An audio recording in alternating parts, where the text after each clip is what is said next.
Il est 19h et c'est l'heure de la grande édition du journal télévisé sur Esaü TV. Mesdames et messieurs, bonsoir et bienvenue dans cette édition. Tout de suite, les titres.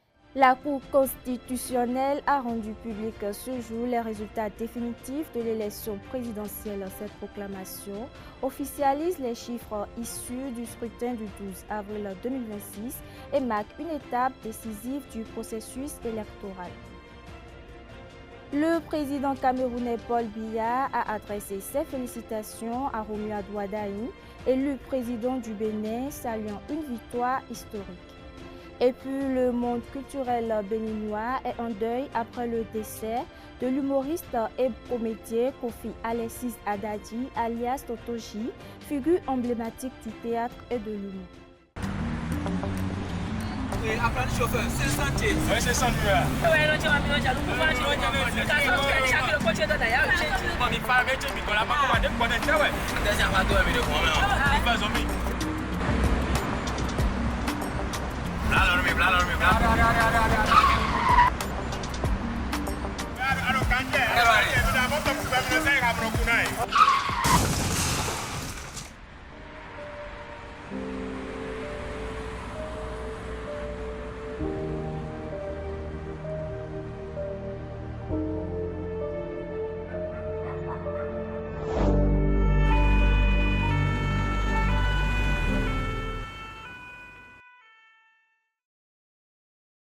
Ensemble, disons oui à la courtoisie au volant.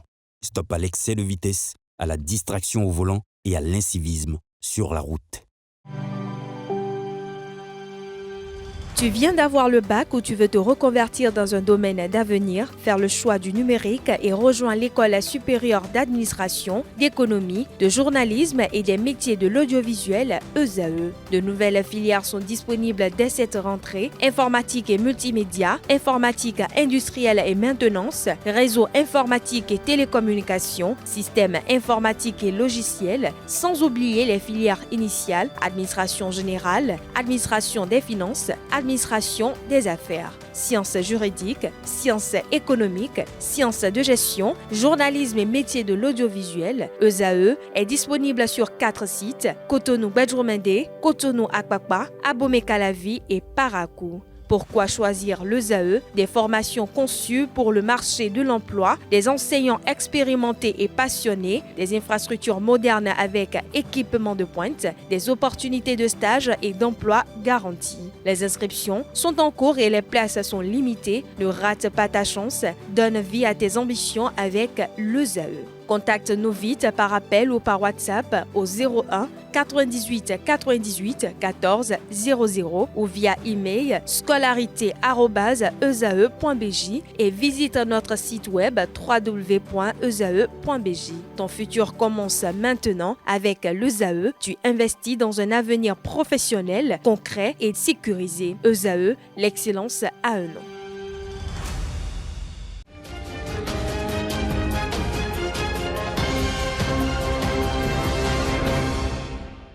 Mesdames et messieurs, à nouveau bonsoir. Comme je l'annonçais en titre, Romuald Wadaï est le nouveau président de la République du Bénin pour les 7 prochaines années.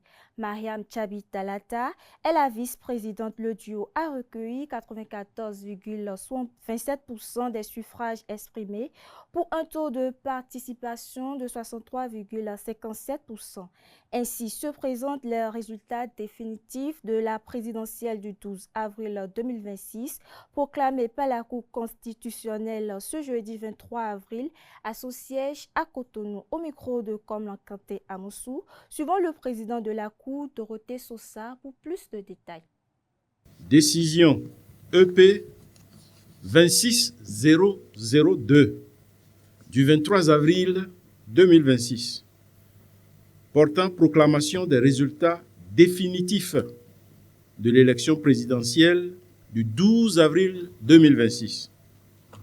La Cour constitutionnelle, vu la loi numéro 90-32 du 11 décembre 1990 portant Constitution de la République du Bénin, telle que modifiée par les lois numéro 2019-40 du 7 novembre 2019 et numéro 2025-20 du 17 décembre 2025, vu la loi numéro 2022-09 du 27 juin 2022 portant loi organique sur la Cour constitutionnelle, telle que modifiée par la loi numéro 2025-18 du 25 juillet 2025, vu la loi numéro 2019-43 du 15 novembre 2019 portant code électoral, telle que modifiée par la loi numéro 2024-13 du 15 mars 2024, vu le règlement intérieur de la Cour constitutionnelle, vu la décision EP 26001 du 16 avril 2026 portant proclamation des résultats provisoires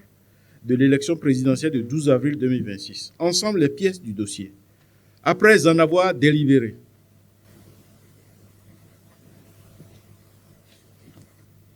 Considérant qu'au terme des dispositions de l'article 49 nouveau de la Constitution, je cite, « La Cour constitutionnelle veille à la régularité du scrutin et en constate les résultats.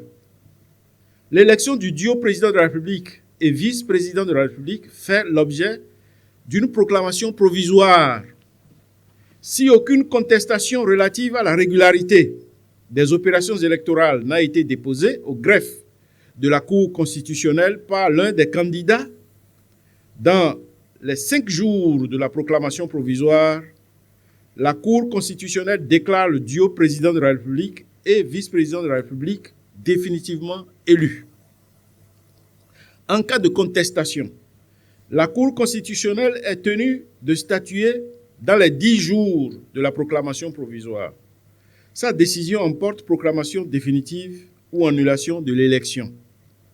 Si aucune contestation n'a été soulevée dans le délai de 5 jours et si la Cour constitutionnelle estime que l'élection n'était entachée d'aucune irrégularité de nature à en entraîner l'annulation, elle proclame l'élection du duo président de la République et vice-président de la République.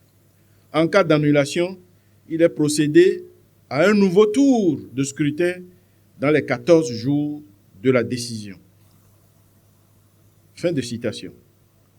Considérant qu'en application de cette disposition, la Cour a proclamé par décision EP 26001 du 16 avril 2026 les résultats provisoires de l'élection présidentielle du 12 avril 2026 et a déclaré ouvert, à compter de la notification de la dite décision, le délai de 5 jours dont disposent les candidats pour contester la régularité des opérations électorales. Considérant qu'aucune contestation relative à la régularité des dites opérations n'a été déposée au greffe de la Cour constitutionnelle par les candidats dans le délai de 5 jours de la notification de la décision de proclamation des résultats provisoires. Considérant que, de plus, la Cour n'a relevé d'office aucune irrégularité de nature à entraîner l'annulation des opérations électorales, qu'il y a lieu de déclarer le duo Kossi Mboueke Romuald Wadayi et Mariam Chabi Talata définitivement élus, respectivement président de la République et vice-présidente de la République. En conséquence, article 1er proclame définitivement élu M. Kossi Mboueke Romuald Wadayi, président de la République. Madame Mariam Chabi Talata, vice-présidente de la République. Article 2 dit que le président de la République élu entre en fonction le dimanche 24 mai 2026 à 0h. Article 3 dit qu'avant son entrée en fonction, M. Kossi Mboueke Romuald Wadayi, président de la République élu, prête le serment prévu à l'article 53 de la Constitution. La présente proclamation des résultats définitifs sera notifiée à M. Kossi Mboueke Romuald Wadayi, à Mme Mariam Chabi Talata, au président de la Commission électorale nationale autonome, au président de l'Assemblée nationale, au président de la République et publiée au journal officiel. Le premier rapport d'activité du président de l'Assemblée nationale, Joseph Tchogbenou, a été adopté ce jeudi 23 avril 2026 en séance plénière, couvrant la période du 1er octobre 2025 au 21 avril 2026. Ce document a reçu l'adhésion de tous les députés. Conformément à l'article 21 du règlement intérieur de l'Assemblée nationale qui impose au président de rendre compte de sa gestion et de ses activités, ce rapport s'articule autour de 4 axes principaux: les activités internes, les activités externes, les actions du cabinet du président ainsi que les difficultés et perspectives.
Le lundi 20 avril 2026, le président camerounais Paul Biya a félicité Romia Douadaï, élu président du Bénin à l'issue du scrutin du 12 avril. Dans ce message officiel, il salue sa victoire et lui adresse ses vœux de succès, tout en appelant au renforcement des relations entre le Cameroun et le Bénin.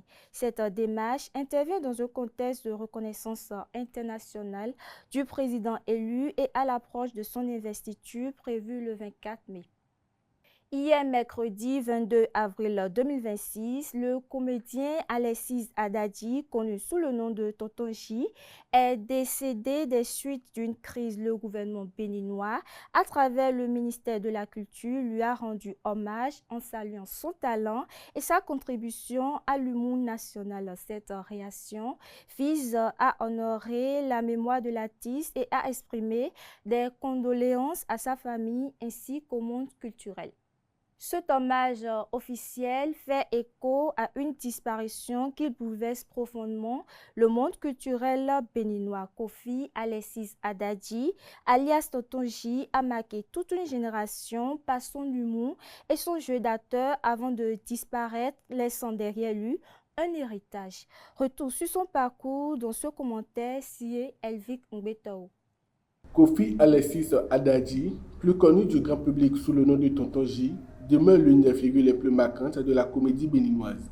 Né au Bénin, il a consacré près d'un demi-siècle de sa vie à l'art, à l'éducation et à la transmission des valeurs sociales à travers le monde. Dès les années 1970, à une époque où l'industrie artistique était encore embryonnaire, Tonton J s'impose progressivement comme une voix originale sur la scène culturelle. Son talent s'exprime pleinement au sein du mythique groupe Professeur Mombi, avec lequel il contribue à populariser un théâtre accessible, engagé et profondément enraciné dans les réalités africaines. Son style reconnaissable entre tous mêle satire sociale, pédagogie et humour populaire permettant au public de rire tout en réfléchissant. Au fil des décennies, il devient une référence incontournable, enchaînant les prestations sur scène et à l'écran. Ses œuvres, souvent inspirées du quotidien des Béninois, aborde avec finesse les enjeux sociaux, les relations humaines et les défis de la vie. Grâce à cette approche, il parvient à toucher plusieurs générations, transformant les difficultés en moments de partage et de rire. Mais au-delà de l'artiste, Tonton J était également un homme de savoir. Instituteur puis conseiller pédagogique, il a consacré une grande partie de sa vie à l'éducation. En 2024, il célèbre ses 50 ans de carrière avec un spectacle d'adieu symbolique, marquant une ultime rencontre avec son public comme une révérence pleine de dignité après des décennies de dévouement à son art. Le décès de Tonton J laisse un vide immense dans le paysage culturel béninois. Toutefois, son héritage demeure vivant à travers ses œuvres, son engagement et les valeurs qu'il a incarnées. Plus qu'un comédien, il était une voix, une conscience et un repère. Son rire s'est éteint, mais son influence continuera à résonner dans la mémoire collective. Dans le quartier de Banikani, à Parakou, la réalité à certains endroits frappe à l'œil. Les rues sont envahies par les déchets, les mauvaises odeurs. L'insécurité inquiète de plus en plus les habitants. Malgré tout, les populations ne baissent pas les bras. Elles essaient à leur niveau d'améliorer leur cadre de vie, mais leur effort reste limité face à l'ampleur des problèmes. Suivons ensemble. Il dit c'est chez moi là, c'est là que je dors. Donc eux peuvent verser partir, c'est pas mon problème. C'est par ces mots empreints de colère et d'impuissance que Madame Bédji, habitante de Banikani 1, dans le 2e arrondissement de Parakou, décrit son quotidien. Une situation devenue presque banale dans ce quartier, situé derrière l'agence de la Société béninoise d'énergie électrique SBEE de Parakou. Dans cette zone, le constat est saisissant. Tas d'ordures, sachets plastiques et divers déchets s'accumulent, parfois jusque devant les habitations. Une situation qui rend le quotidien particulièrement difficile pour les riverains. Notre quartier là, on ne comprend pas, parce qu'on n'a pas la force. On ne peut pas aller parler à quelque part, parce que nous, on a faible ici. Quelqu'un n'écoute pas nous. Ce quartier là, vraiment, nous sommes chez nous, hein. Sinon on allait fuir laisser. Vous voyez, d'ici jusqu'à l'autre vent là-bas, là, ils trimballent pour amener ça ici. Moto, ils vont amener des ordures de moto, c'est ça. Si vous voyez des sacs attachés, ils viennent, ils jettent. Au-delà de l'insalubrité, la circulation est également fortement impactée. Certaines voies sont en partie jonchées de déchets, réduisant considérablement l'espace de passage. La voie que nous utilisons, la voie qui est à côté là, que nous empruntons pour aller, c'est une voie principale, une ancienne voie. Elle est criée depuis longtemps. Mais Quand les autorités arrivent, on demande à ce qu'ils nous reprennent la voie. Les gens n'aiment pas nous écouter. La voie comme vous allez voir là. Il y a la voie dans les Bibles. Il faut aller. Quelle voie? Les premières voies, c'est la voie là. Depuis ils ont fait le pavé partout. À côté de ces problèmes visibles, le quartier est également confronté à d'autres difficultés qui ne se remarquent pas immédiatement. La maison qui sont à côté, les chambres sont vides. On ne trouve pas locataire. Ça sent. Il n'y a pas d'électricité, ce n'est pas éclairé. Tout à l'heure, même on vient de surprendre 2 jeunes filles qui sont venues voler nos cannes à sucre. Les petits bandits là, nous gênent dans le quartier. Même si les élèves ils ont quitté l'école, des laves qui trouvent pour braquer, pour arracher les portables. Tu oublies ta porte. Même, la fois passée, un jeune a trimballé tonneau. De quelque part venu monter sur la fenêtre, rentre, ramasser les portables jusqu'au ordinateur des étudiants. Donc nous-mêmes, on est inquiets. On est inquiets. Nous ne sommes pas à l'aise. Face à cette situation, la population de Banikani 1 lance un appel aux autorités locales. Elle dénonce une dégradation continue de leur cadre de vie et réclame des actions urgentes. Nous demandons d'audience aux autorités pour qu'ils essaient de nous venir en aide. De patienter, de ne pas nous oublier à cause de Dieu, à cause de nos enfants. De ne pas nous oublier, de rappeler pour nous, même si ne veut pas tracer la voie, là, de venir ramasser l'ordi là pour nous, pour que le quartier va prendre un peu de l'air. Assainissement des rues, dégagement des voies et installation de lampadaires figurent parmi les principales attentes exprimées. Dans l'espoir d'une amélioration de leur quotidien, les habitants continuent de vivre avec ces défis au jour le jour. Ce mercredi, le Centre des œuvres universitaires et sociales d'Abomey-Calavi a lancé un atelier de sensibilisation des étudiants sur la consommation des substances psychotropes et la cybercriminalité au Centre universitaire de Lokossa. Cette journée a permis d'alerter les étudiants sur les risques des différents comportements. Francis Fahami y était. Suivons son reportage. Quand ça arrive, ayez le courage de parler avec vos parents pour qu'ils puissent vous aider, ou de parler avec vos professeurs, ou de parler avec nous, responsables du COSACE. Sensibiliser les étudiants sur la consommation des substances psychotropes et la cybercriminalité. C'est l'objectif de cet atelier de formation initié par le Centre des œuvres universitaires et sociales d'Abomey-Calavi COSACE. À un moment donné, on sent les conséquences, on sent que ça ne fait pas du bien. Occasion pour les autorités de rassurer les étudiants et les inviter à solliciter de l'aide en cas de dépendance. Je voudrais vous réaffirmer l'engagement du COSACE à vos côtés, qui s'occupera de votre santé physique et mentale en dehors de la restauration et de l'hébergement. Nous sommes là pour ça. Nous avons les outils pour vous aider. Nous allons mettre en place un système d'accompagnement pour vous permettre de sortir très vite de là avant que ça ne dégénère. Sinon, vous entravez votre avenir, vous hypothéquez votre avenir. Et vous n'êtes pas venu à l'université pour hypothéquer votre avenir. Pour le centre universitaire de Lokossa, hôte de cet atelier, cette initiative arrive à point nommé. Je demeure convaincu que les échanges de ce jour auront un impact durable sur les comportements et contribueront à bâtir une communauté universitaire plus consciente, plus responsable et résolument tournée vers l'excellence. Après une première édition initiée 4 ans plus tôt, le Centre des œuvres universitaires et sociales d'Abomey-Calavi COSACE propose en 2026 aux étudiants venus de l'Université nationale d'agriculture UNA, de l'Université nationale des sciences technologiques, ingénierie et mathématiques UNSTIM et de l'Université d'Abomey-Calavi UAC un atelier actualisé aux besoins et réalités actuelles. Chaque année, on a de nouveaux étudiants. Donc c'était quand même important de sensibiliser les étudiants qui se renouvellent dans nos universités. Et à l'issue même de la sensibilisation, on va maintenant mettre un réseau d'ambassadeurs de lutte contre la consommation des substances psychotropes et également la cybercriminalité pour que ces étudiants soient le relais de cette formation dans nos différentes universités, c'est-à-dire dans les 1400 universitaires qui sont sous la juridiction du COSACE. Pour ce qui est des bénéficiaires, les étudiants mesurent la plus-value de cette initiative de sensibilisation. Cet atelier apparaît donc comme une réponse stratégique.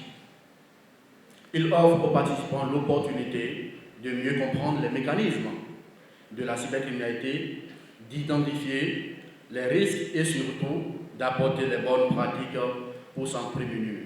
Chers étudiants, le numérique est une force, mais mal maîtrisé, il devient une faiblesse.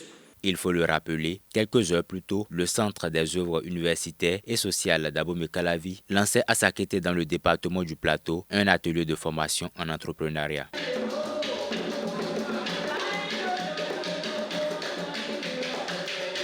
Dix ans après l'arrivée au pouvoir du président Patrice Talon, quel regard portent les citoyens sur sa gouvernance? Entre satisfaction, critique et attente, nous sommes allés à la rencontre de la population. Leur avis au micro de nos reporters. Franchement, pendant les 10 ans de Talon, en ce qui concerne les réalisations, il a battu le record que tous les présidents qui ont passé de 1960 à nos jours. Pourquoi? Parce que sans les infrastructures routières, les partenaires ne peuvent pas investir dans un pays, ne peuvent pas avoir une confiance et installer beaucoup de choses. Actuellement, nous avons des infrastructures routières efficaces. Je prends aussi mon cas à Glac-Plomain, je prends le cas de derrière la Ciné Concorde, je prends un peu le cas de l'aéroport, la rue des Pêches, un peu de tout. C'est ce qu'on attendait depuis. La voie d'Akogbato, on entendait cela depuis. Et on disait toujours Cototrou, mais je ne vois pas une pluie qui tombe aujourd'hui et que le Cotonou est resté encore dans l'inondation et on va solliciter des pays extérieurs à nous aider pour moustiquaires. 10 ans de Parti Talon, c'est 10 ans extraordinaires. C'est 10 ans de miracles de développement de la République du Bénin. Je crois que quand on regarde ce qui est réalisé en 10 ans dans tous les secteurs, je crois que Patrice Guillaume Atana Talon, il doit être félicité, il doit être remercié, il doit être encouragé parce que ça n'a pas été facile qu'il impose des décisions politiques publiques qui parfois ont été rejetées par des gens. Donc moi je le félicite, il faut le rendre hommage. En ce qui concerne les marchés que vous avez vus, les nouvelles marchés construits qui ont remplacé les marchés vieillissants, vous voyez le cas de Bégamé derrière ici, vous voyez le cas des marchés qui ont été construits. Vraiment, c'est satisfaisant. On a besoin de ça pour le développement d'une nation comme le Bénin. Et en ce qui concerne les réalisations aussi, je vais voir le cas de la santé. Et dans la santé aujourd'hui, il y a eu vraiment le changement, l'aménagement de ce secteur aussi, et la construction de l'hôpital de référence aussi. Vraiment, c'est salutaire. Et ce que je veux marquer plus, vous savez, c'est l'éducation qui engendre le développement d'une nation. Et quand l'enfant n'est pas bien éduqué, ou bien l'enfant n'est pas à l'aise pour être mieux à l'école, ça ne va pas du tout. Aujourd'hui, nous avons des cantines scolaires efficaces pour les enfants, pour qu'ils mangent et qu'ils apprennent bien. Et ce n'est pas n'importe quelle nourriture. L'enfant va, vous voyez dans les foyers, là où on dit qu'il n'y a pas le social, je ris parfois certains que comment on peut faire plus le social. Un gouvernement qui dit donner de bonne nourriture saine aux enfants à l'école, c'est déjà quelque chose qui commence. Les progénitures, c'est eux qui seront la relève de demain. Il y a d'autres réformes qui ont permis au pays d'avoir quelques infrastructures, surtout marchandes. Ce qui est capital, c'est quoi? Les anciens politiciens qui disent toujours nous préparons la relève à la jeunesse, la relève à la jeunesse. Il a mis fin aux exercices des anciens politiciens. Vous avez vu, la vieille classe politique a été écartée et aujourd'hui c'est la jeunesse. Comme vous qui travaillez. Sinon avant, quand on veut voir les cadres des journalistes comme vous, on voit des vieux, c'est eux qui sortent toujours. Mais aujourd'hui, j'espère que la jeunesse dont vous faites partie et la relève de 2026 aussi, c'est la preuve que la jeunesse est mise devant son destin. Et nous avons un président de 49 ans, ce qui ne s'est jamais passé au Bénin. Depuis l'avènement de notre indépendance, on n'a jamais eu un président de 49 ans. Une jeunesse, la promotion de la jeunesse dans tous les secteurs, la jeunesse a eu de promotion. Quand Talon quitte, au moment que Talon va venir au pouvoir, certains sont gouvernés avant qu'il était là. Quand le travail que Talon est en train de faire, et si ces gens de personnes ont pu faire ce genre de travail, le Bénin aurait changé. Les domaines dans lesquels j'aurais dû souhaiter qu'ils réussissent, c'est qu'un peu plus de respect des droits de l'homme, un peu plus de démocratie et un peu plus de respect du droit international. Parce que les questions politiques aussi, ce n'est pas facile. C'est à ce niveau-là que peut-être mon papa, il a un peu fermé les yeux, il a été un peu dur. Mais s'il n'était pas dur aussi, il ne peut pas réaliser ce qu'il a réalisé là. C'est ça le problème. Dans cette course-là, il y a eu des événements qui ont dandiné un peu notre pays. Et cela a permis qu'il y a un système politique qui a freiné au moins la bonne conduite des choses. C'est-à-dire l'opposition se réclamant si ça donne plus de soucis au président en exercice et ça freine beaucoup de choses. Dit non, nous ne voulons pas voter tel budget, nous ne voulons pas faire ci, c'est freiner le développement de notre nation. Et beaucoup de députés l'ont fait. Chaque année, une date revient avec son lot de messages, de vœux et parfois de festivités. Pour certains, célébrer son anniversaire est un moment de joie et de partage, tandis que pour d'autres, il s'agit d'une simple formalité. Entre tradition, affirmation personnelle et influence sociale, cette célébration annuelle continue de susciter des avis partagés. Alors, est-il vraiment important de fêter son anniversaire? Quelques citoyens de la ville de Cotonou y répondent au micro de Achille Renou, Elsie Hassan et Diane Kouagou. Oui, c'est important parce que selon moi, peu importe l'âge que vous avez, il y a certaines personnes qui n'ont pas la chance d'avoir cet âge-là ou de voir le jour à cet âge-là. Donc, c'est important de fêter. Mais ça dépend aussi de ce que vous mettez dans la fête. D'autres peuvent fêter en priant, en reconnaissant les bienfaits que Dieu a fait pour eux. Et d'autres, ils organisent vraiment une fête en grande pompe. Ça dépend de ce qu'on appelle la fête. Et moi, je pense que c'est toujours important de faire quelque chose de symbolique en ce jour. Ça dépend des moyens quand même. Ça dépend des moyens. Sinon, il faut... Bon, pour le début, c'est nécessaire. Parce que c'est un début, donc il faut profiter du moment. Donc avec le temps, ce n'est pas toutes les années qu'on doit forcément célébrer. Il y a, je dirais, un tranche d'âge. Bon, je ne sais pas si c'est tranche d'âge, je dirais, mais peut-être au début, oui. Il ne sait encore rien, il ne maîtrise encore rien. Donc pour lui faire plaisir et tout, et aussi, il y a tout ça. Donc disons que minimum, il y a des, comment on va dire, disons, je vais donner un exemple, 5 ans, 10 ans, vous voyez. Ce sont des âges qu'on peut célébrer et tout. L'anniversaire, tout le monde n'a pas les moyens de fêter. Moi, maintenant, depuis que je suis née jusqu'à aujourd'hui, si je vous dis que je n'ai jamais fêté anniversaire, vous allez refuser.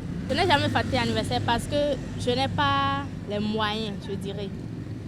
Bien, si ça me plaît de fêter aussi l'anniversaire du Dieu va me donner aussi, je vais fêter un jour. Parce que ce n'est pas n'importe qui a un an de plus. On doit le fêter. Parce que se rappeler le jour de ta naissance. Le jour-là, peut-être tu peux repartir. Il y a des enfants qui sont nés le même jour, le jour-là même ils repartent. Mais tu te rappelles de ce jour-là, tu dois être content, tu dois t'habiller bien et être en commune avec Dieu en même temps. C'est un bon jour qu'on doit fêter. Ça là, c'est clair. Comme c'est mon anniversaire, je peux le faire comme je peux.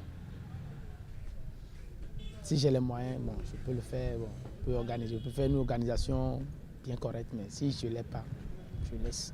Pour ne pas trop te créer des dépenses là, il faut essayer de réduire beaucoup de dépenses. Il ne faut pas trop insister à faire ce genre de trucs. Donner naissance à un enfant est souvent perçu comme l'accomplissement naturel d'une vie de couple. Mais aujourd'hui, certains choisissent de retarder la parentalité, voire de ne pas avoir d'enfants du tout. Entre tradition, attente familiale et liberté individuelle, la question suscite de nombreux débats.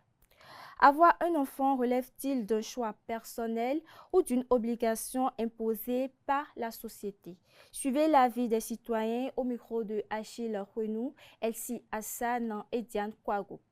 Dans cette vie, tout est question de choix. Rien n'a jamais été question d'obligation. Parfois, l'obligation peut provenir des parents, de certains proches, mais bon, ça dépend de la personne et de comment la personne est sensible aux interdictions de sa famille ou bien au fait que sa famille le pousse à faire certaines choses qu'il ne désire pas. Sinon, concernant ma personne, tout est question de choix. Même avoir un enfant est question de choix. Garder un enfant est question de choix. Personne ne va t'obliger à faire l'enfant. C'est à toi de voir la charge que tu as et ce que tu as derrière. C'est à toi de voir si tu peux avoir l'enfant ou bien si tu ne peux pas avoir l'enfant. Personne ne va te forcer. Beaucoup d'hommes et beaucoup de femmes actuellement ne veulent plus d'enfants. Ce n'est pas tout le monde qui a envie de faire enfant. C'est pas tout le monde. Moi personnellement, l'enfant est une obligation. Parce que, comme on dit dans nos jargons, il faut planter un arbre avant de mourir. C'est une empreinte pour toi. Si tu quittes sur cette terre, qui va te représenter? Donc c'est l'enfant qui est tout, selon moi. Bon, pour moi, avoir un enfant, c'est un choix. Donc, à partir du moment où tu ne te protèges pas et tu ne prends pas tes précautions de griffe, tu peux tomber enceinte. Donc à partir de là, ça devient un choix, selon moi. Avoir les enfants, c'est une obligation parce que on dit, supposons que tu es le seul fils de ton père. Supposons que tu es le seul fils de ton père et que tu décides de ne pas faire des enfants. Supposons, qui va perpétuer votre famille? Ou bien, on dit, donc votre famille, qui va agrandir la famille? Votre famille va sombrer sur toi, en fait. Va sombrer sur toi, le fils, si tu n'as pas d'enfant. Parce que c'est, de nos jours, on dit c'est l'enfant qui accompagne les efforts du père. C'est un choix et en même temps une obligation. Et je dis c'est une obligation parce que aujourd'hui, si tu n'as pas d'enfant, tu n'es rien. Si tu peux avoir tout l'argent du monde entier, je dirais. Tu peux avoir tout l'argent du monde entier. Si tu n'as pas d'enfant, tu n'as pas de mari, tu n'es rien. Et c'est un choix parce qu'on choisit d'avoir ou de ne pas avoir d'enfant. Oui, parce qu'il y a beaucoup de gens aujourd'hui, ils ne sont pas mariés jusqu'à la vieillesse, ils ne se marient pas. Donc, d'autres, ils ne sont pas fertiles et ils aillent adopter les enfants d'autres. Donc, on ne choisit pas d'avoir ou de ne pas avoir d'enfants. C'est Dieu qui donne. Ce jeudi 23 avril 2026, la police républicaine a ouvert une enquête après la diffusion sur les réseaux sociaux d'une vidéo montrant une femme victime de graves sévices. Les autorités, via les services compétents et l'Office de protection des mineurs et de la famille, cherchent à identifier et interpeller les auteurs. Un appel à témoins a été lancé afin de recueillir des informations et mettre fin à ces actes jugés contraires aux droits humains. Et puis, hors de nos frontières, à présent, réunis du 7 au 11 avril 2026 à Freetown, au Sierra Leone, les députés du Parlement de la CEDEAO ont adopté 3 mesures pour renforcer la protection des enfants en situation de rue en Afrique de l'Ouest. Cette décision fait suite au constat d'une prise en charge insuffisante et d'un manque de coordination entre les États membres. Les parlementaires préconisent notamment des systèmes transfrontaliers de protection, des protocoles de rapatriement sécurisés et un meilleur partage des données afin d'améliorer la prise en charge de ces enfants et garantir leurs droits fondamentaux. Le 21 avril 2026, en Mauritanie, les députés d'opposition Mariam Cheikh et Gamou Achou ont été arrêtés et placés sous mandat de dépôt par les autorités judiciaires. Elles sont poursuivies pour des propos critiques envers le chef de l'État tenus sur les réseaux sociaux invoquant un flagrant délit pour lever leur immunité parlementaire. Cette décision suscite de vives réactions de l'opposition qui dénonce une atteinte aux libertés démocratique et une tentative d'affaiblir le mouvement abolitionniste. Une avant-dernière actualité sportive pour boucler ce journal.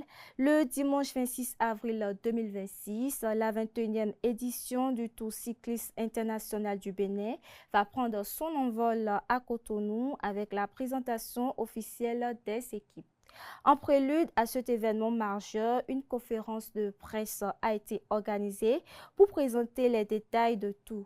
Romuald Hassoumé, président de la Fédération béninoise de cyclisme et directeur général de la COU, a dévoilé les avancées du Bénin. Suivons ses propos au micro de Aneldo.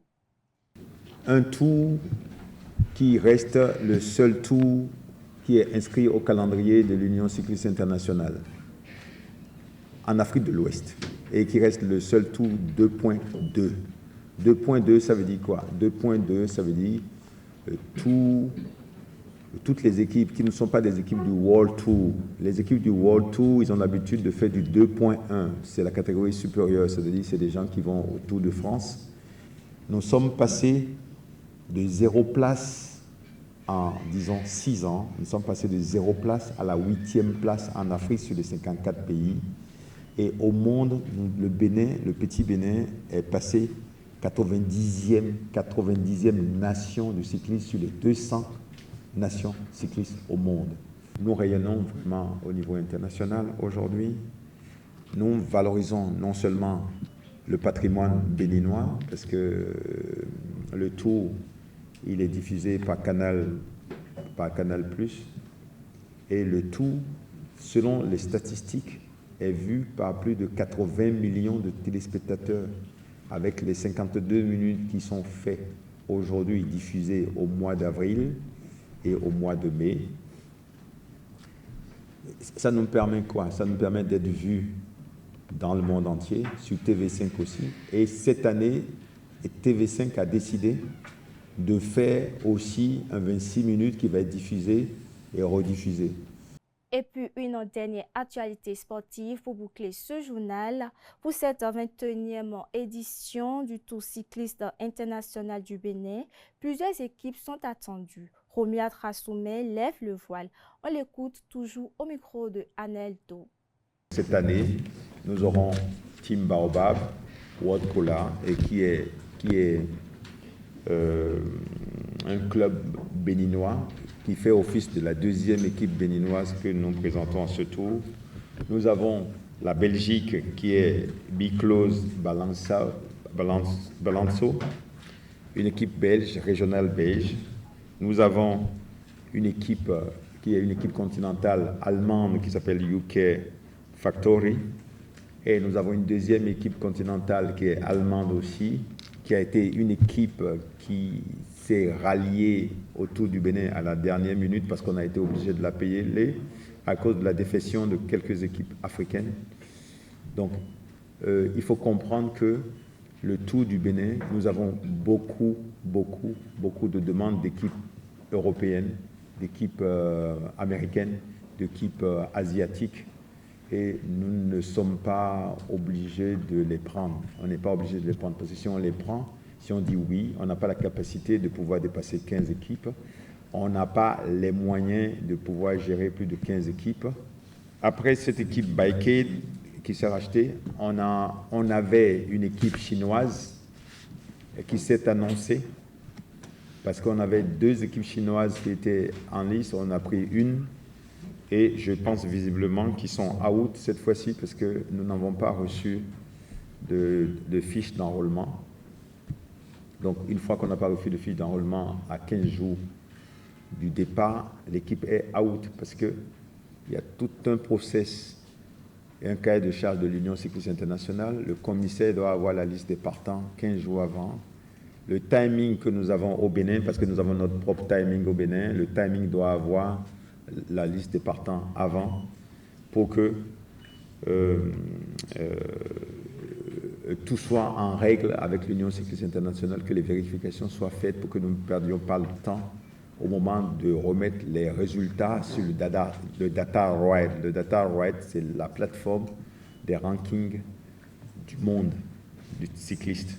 Donc, comme invité, nous aurons Nous avons invité l'Érythrée. L'Érythrée a répondu présent. L'Algérie sera présente. L'île Maurice sera présente. Le Bénin le Bénin national sera présent. Le Burkina Faso sera présent. Le Maroc sera présent. La Côte d'Ivoire, forfait. La Côte d'Ivoire, jusqu'à présent, nous n'avons pas eu leur fiche d'enrôlement, forfait. Le Cap-Vert, qui avait accepté, ne viendra pas, forfait aussi. Donc, après, nous avons le Nigeria qui arrive et le Togo qui arrive. Donc, en réalité, on aura, je pense, 13 équipes qui rallieront le Bénin pour ce tour du Bénin qui est bien attendu. À part cela, nous aurons le Grand Prix des Amazones. Pour le Grand Prix des Amazones, nous aurons le Bénin, le Nigeria, le Burkina Faso, Team Baobab, World Cola, la deuxième équipe béninoise, et le Togo. Le Togo, ça c'est au niveau des femmes. Mesdames et messieurs, voilà qui me fait à cette édition. Merci de m'avoir suivi et à très bientôt.